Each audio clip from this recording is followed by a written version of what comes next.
Esse é o prêmio do cara que defende matar conservadores. Voltou a circular pelas redes sociais um vídeo de um sujeito chamado Elias Jabor. Esse cara é um professor de economia da Universidade Federal do Rio de Janeiro, filiado ao Partido Comunista. Eu vou pedir licença dos senhores que eu vou ler o trecho desse pronunciamento que ele deu num podcast chamado Inteligência Limitada. Disse o senhor Elias Jabor. Cara, você vai fazer o quê? Você é um Estado revolucionário. Você é um Estado. É um Estado que está sob cerco.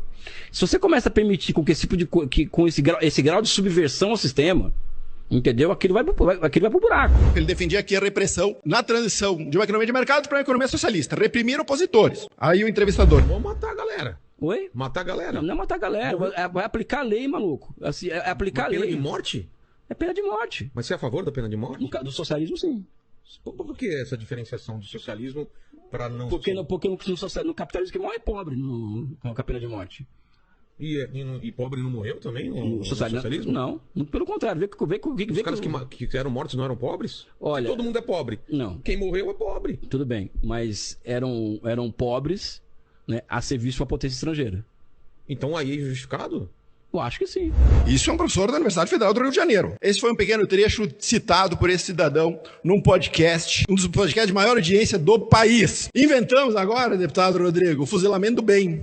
Fuzilamento dos opositores. A morte justificada de opositores. Esquerda aí que enche a boca para falar de democracia, enquanto defende perseguição no Brasil, é só a gente ver a demagogia na CPMI de 8 de janeiro, se calou. Qual é que foi a pena para esse sujeito? Ele foi preso, ele foi cancelado, ele teve suas redes sociais anuladas, caçadas, ele foi aberto algum inquérito? Sou um sujeito que defende a morte de opositores? Não. Ele vai ser assessor da Dilma na presidência dos BRICS. Esse é o prêmio do cara que defende matar conservadores. A esquerda, silêncio total. Aí, nesse fim de semana, outra notícia.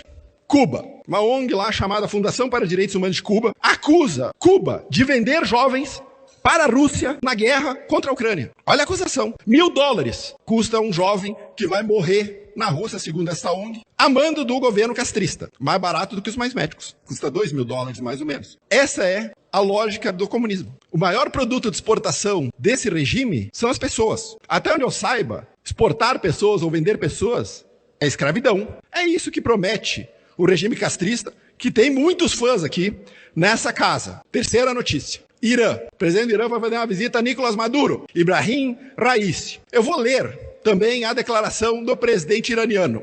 A relação entre Irã e Venezuela não é uma relação diplomática normal, mas uma relação estratégica entre dois países com interesses, visões e inimigos comuns. Esta fala do presidente iraniano, falando a Nicolás Maduro, também serve a Lula. Lula é um antigo aliado do regime iraniano.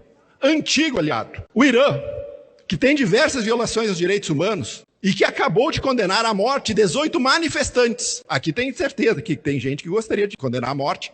Também manifestantes que protestavam contra o regime por conta da morte de uma jovem pela polícia porque estava usando o véu de maneira inadequada. O Irã, que mata mulheres por apedrejamento, por adultério. Sabe o que as feministas fazem contra o Irã e contra essa aproximação do governo Lula e o governo iraniano? Nada. E é tão próxima a relação que 2 navios de guerra aportaram no Rio de Janeiro, permitido pelo presidente Lula. Essa é a nossa proximidade. E por que eu estou falando de Cuba, Irã, Nicarágua, Venezuela, Cuba? Aliás, Nicarágua, Venezuela, Cuba é a agenda do presidente iraniano. Por que a gente fala disso? Porque do dia 29 a dia 2 de julho, toda essa patota aqui vai estar reunida no Foro de São Paulo, em Brasília, que vai cobrar entrada em dólar, não yuan, porque comunista bom gosta de dólar. Vão cobrar entrada em dólar.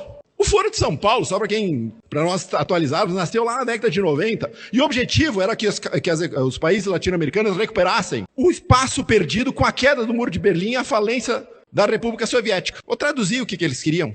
Eles querem achar um hospedeiro para financiar ditaduras comunistas na América Latina. Vocês sabem quem é o hospedeiro da vez? O Brasil. Foi no início dos anos 2000, nos primeiros e segundo governo Lula, e aí tá as obras em Cuba, o metrô de Caracas. Tá aí o Brasil financiando essas ditaduras e volta agora no terceiro governo Lula, de novo, defendendo dinheiro para a Argentina, defendendo ajuda à Venezuela, defendendo dinheiro para Cuba. O Foro de São Paulo está aqui porque ele veio buscar dinheiro dos brasileiros. Essa é a agenda externa hoje do governo Lula. Não é a agenda externa dos brasileiros que repudiam esse tipo de ditadura e esse tipo de prática. É a agenda externa vinculadas a um projeto de poder. Qual é a diferença? A diferença é que dessa vez não vai ser feito, este projeto não vai andar sem oposição e sem gente na rua. Os brasileiros irão protestar nas ruas contra esse desgoverno que quer esfolar os brasileiros de impostos para repassar dinheiro a ditaduras comunistas e sanguinárias.